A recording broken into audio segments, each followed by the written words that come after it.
What is Signalgate? What is this scandal? Jeffrey Goldberg, the editor-in-chief of The Atlantic, who was included, a request was sent to him by none other than Mike Walz, the national security advisor himself, to join a signal group. This can't be true. That you have Tulsi Gabbard, J.D. Vance, Pete Hegseth, Marco Rubio, Ratcliffe, all of them on this chat.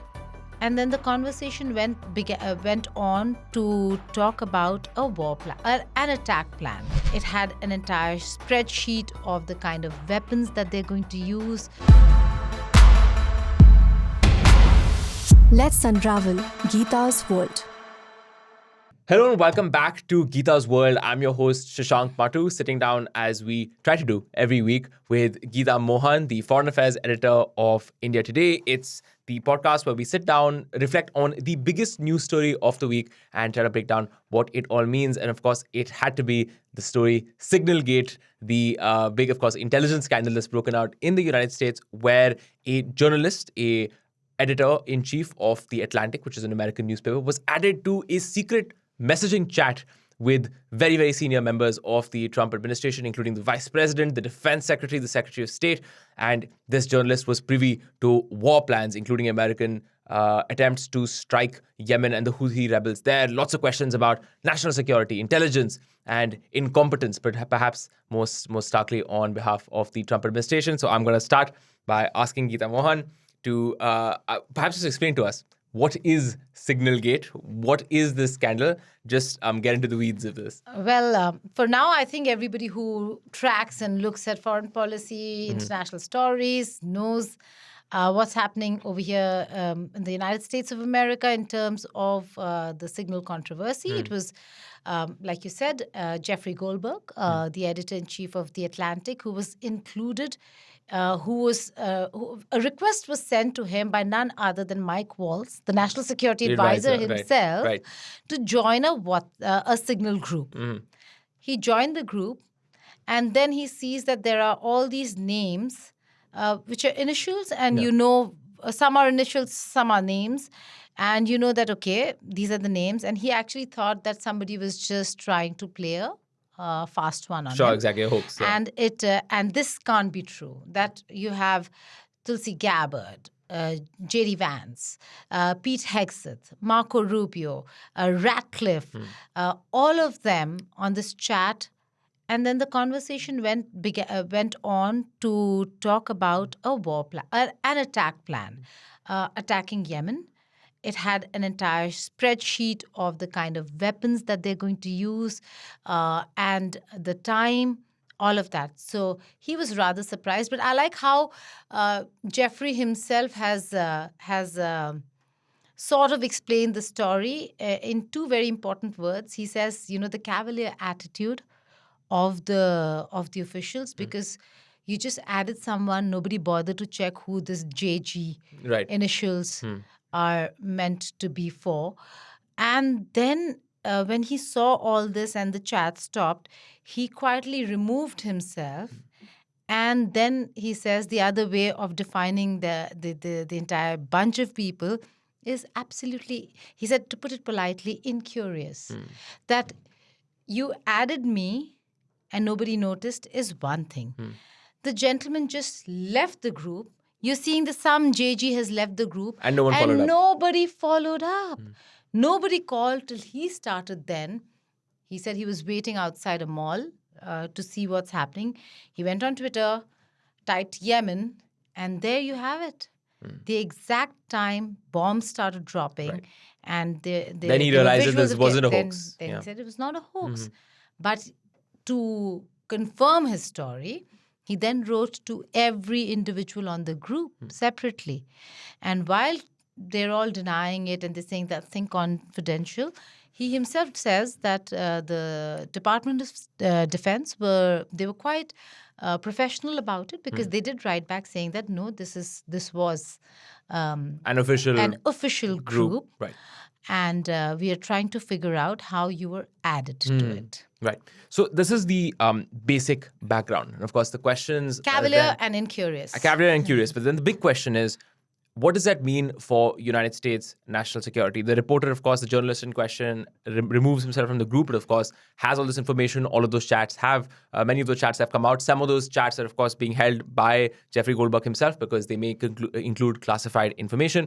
But lots of questions now being asked about the fact that, look, this is Signal. This is a commercially available chat app. It may be secure, but it's not as secure as a government secure communications website, which is how some of these meetings are supposed to happen. You're supposed to, if you're discussing sensitive intelligence matters, you're supposed to meet in the Situation Room of the White House and have these conversations. And a lot of people are saying that, look, everyone knows that, and there are signals intelligence officers, including Republican representatives. I was reading one who's been in the army, who's a signals intelligence officer, and was saying that, look, we know for a fact that Russia and China are going to be surveilling or trying to hack apps like Signal, and they could have... Nothing is encrypted. Exactly, and they could have serious information 100%. that about the devices that these top American officials are going to be using to use Signal. So there are a few important security issues over here, Shashank, but we will talk about that. First, what we should be doing is listening into what the Senate hearing Exactly. That was a spectacular hearing. I'll get to that. It was an absolutely spectacular hearing. They tore into everybody, but what comes out of it are a few very important things. One is that they did question. Two things. They said that, one, how are you on a signals group? Exactly. Secondly, are you allowed to have a signals group for confidential conversations, especially operational information or plans? How did you do that? To which Tulsi Gabbard and Ratcliffe, the CIA director, said that, well, signals is allowed.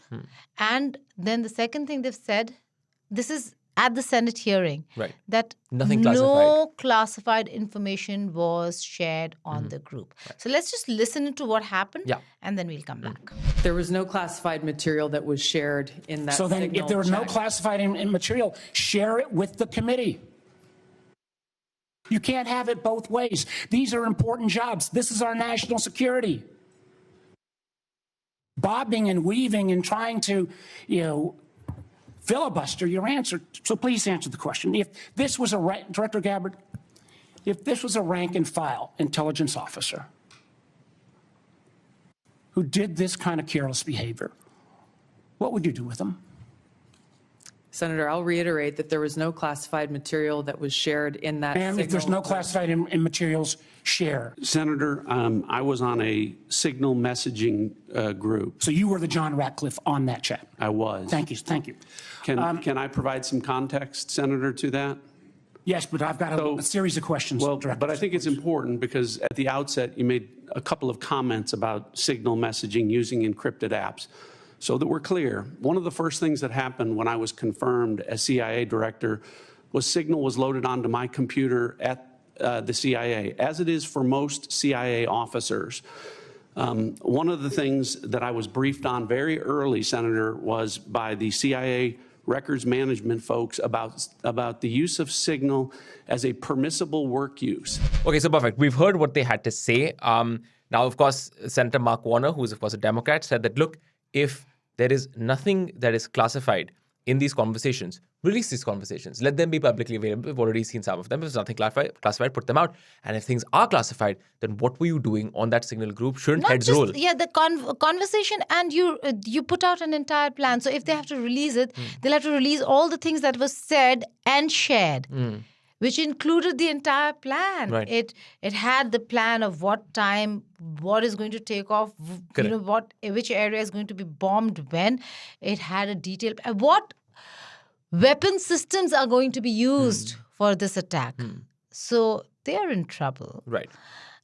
Especially because, what I've seen is that, some of the reporting coming out of the American media has been absolutely damning because it's going after each and every single one of the people involved in these meetings and saying that, look, you have in the past attacked the past Democratic administrations, your political opponents, Hillary Clinton, saying that you guys have used private servers, you're endangering national security, heads must roll. Now people are citing those very same quotes back to them and saying National Security Advisor Michael Walz. Can you imagine? I mean, as an Indian journalist... But Shashank, heads didn't roll then. Right, but the big question is... And heads are not rolling now. These guys, I have to, it's a very different system because in India... Can you imagine? No, there was another question that was very interesting. where he said if this was a rank and file Intelligence and officer. not the top, if it was not National Security Advisor himself, Right. would heads not have rolled? Right. So this is one question I wanted to ask you, right? About, of course, I'm not an expert in Indian intelligence culture, but I can't imagine ever getting a signals invite from Ajit Doval telling me to join a group with S. Jaishankar and so on, right? That's perhaps not in my realm of possibility. But the question I wanted to ask was... Also, again, like the SOPs, there are a lot of chat groups. Our intelligence officials would know better not to be using WhatsApp. But yes, Signals is used. But for very basic logistics conversations, no war plan. Imagine our surgical strike if that was shared. happening over WhatsApp, right? Like that doesn't make sense. Or Exactly. Signal. Right. Doesn't happen. The SOPs are followed. SOPs were followed even in the past. Right. I think this was a very rare instance. Also goes to show that you have a cabinet full of people who might not be very well versed with what and what not. Exactly. So let me ask you this question, right? You've been covering foreign policy and foreign affairs for 20 years now. When you look at something like this, and when you look at what it means for America's reputation abroad, that all of your top officials are discussing war plans like this that have all been leaked. Ridiculous. What does it make them look like? What is the impact on the American Absolutely. reputation for competence and effectiveness? Not just competence. The fact that when America would say it's confidential, it was top notch. It would mean confidential, right? Right now, all that seems to have fallen apart in many ways. Than one, not just the image, but also in how they're functioning.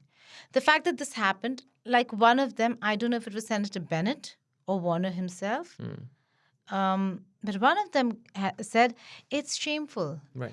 It's so sad that you're not even willing to acknowledge that there was a breach, firstly, and no apologies. You're not apologizing. There is no acknowledgement of a breach. And you see defiance. You see defiance not just here of the people who were sitting or the ones who were on that group. It comes from top down. President Trump himself called it a glitch. Actually, the headline should not be about how Jeffrey defined this entire incident as people being incurious and, it should be about President Trump calling this a glitch. That was just a glitch.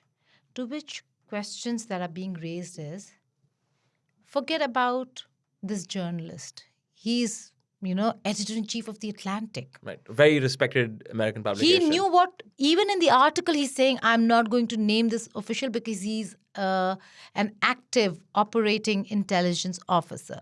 He named everyone else, but he did not name the intelligence officers, right? He knew it. He knew things 2 hours before. He did not put anything out. He did not say, is there likely to be am I hearing things? Nothing. He was so conscientious, so right about how he was handling the entire matter, right? But the questions that are being asked of these people is that, one, you have a system of having an instrument or a desktop in your own residences to be able to chat in that very specific secret forum when you're planning such attacks, and if you're not in the same room, right?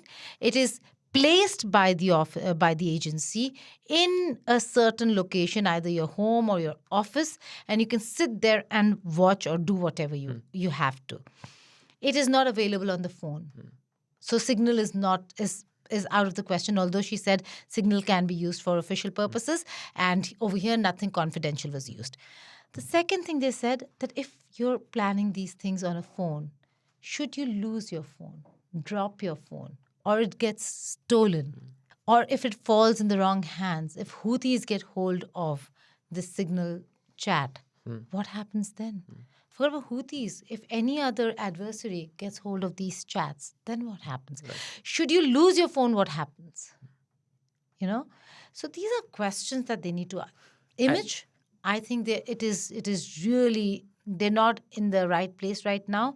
But the president has called it a glitch, so This is the thing, So right? a glitch it is. And about, image, I think it was very important. I think that, again, we'll play you that clip of Tulsi Gabbard. I know that, maybe we'll get flamed for this a little bit, but because, of course, so many people in India like Tulsi Gabbard. But the questions that the very basic questions being asked to her, are you the Tulsi Gabbard, the TG that is part of the Signals group? Are you a part of that group or not? Is that referring to you?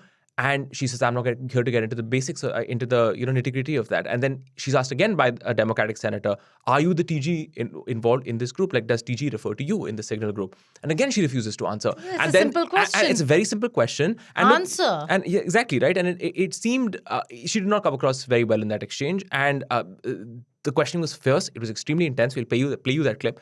And it was even more embarrassing because then the focus shifts to the CIA director, John Ratcliffe. And he says, yeah, it does refer to me that, and he says, look, Signal is approved for us to use in particular cases and instances and so on. No, there's admission. They said, okay. Exactly, he said it. And I think Tulsi Gabbard looked extremely bad in that exchange. And the question I wanted to ask you is, what I wanted to lead into was, look, there have always been two theories about Donald Trump and the people he hires, right? The one is that, look, Donald Trump isn't like you and me. He has a particular kind of intelligence, a particular kind of cunning. You don't become president of the United States and build $1 billion empire by being dumb.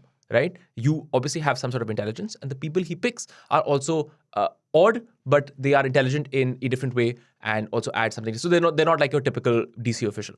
And that's one narrative. Second narrative is that these people are plain dumb, right? And these people are not competent. These people are not competent. And when something like this happens, right, it very much lends credence to that second theory that, look, neither is Donald Trump very interested in the details, and the people he's hired, there are lots of questions about them, about Pete Hegseth, about whether a Fox News anchor is really qualified. Imagine if we picked up an Indian news anchor and said, please kindly take Rajnath Singh's position as Minister of Defense. A lot of these questions being asked, and then it wears into that question about, yeah, exactly, right? So it wears into that question about the second camp, which is, no, they're just incompetent. They're not very good at their jobs. So, Shashank, I'd like to veer into the former camp rather than the latter. I'll tell you why. And maybe, we'll end it with this because this is an important one. It was dumb, but it happened by one person. The others were incurious, but does not make them dumb. Why do I say that? Please look at that conversation. It was a fantastic conversation on what the focus of Trump administration is. We should not be privy to this. That's why it's dumb. Nobody should be privy to this. But look at that conversation. It is brilliant. It very clearly spells out exactly what the focus of the administration is, and they're not dithering. They're not wavering. They're not moving away. They're not shifting. It says, should we bomb? Then there is a doubt that creeps in. But this is only going to help Europe. Are we here to help Europe? So you're seeing that the quality of the conversations was high level. Look at the quality of the conversation. That's not a group that's holding a very dumb conversation. It's a very focused conversation. The dumb thing was only to add a journalist and be so incurious, so cavalier about it, that when the person leaves, you didn't even bother to check who the person was, to tell him that this was confidential, just leave it at that, or whatever. But gave him the room to really then go and write mails and ask that I was in this group, right? You did not correct. You did not right the wrong, or you did not go into damage control. Right. That is a problem. But the conversation was... Well, sure. But I can also say that I can come back to you and say that, look, these are people who are briefed they have access to top US intelligence. They are briefed by the best people in the world. No, it's not about the intel work.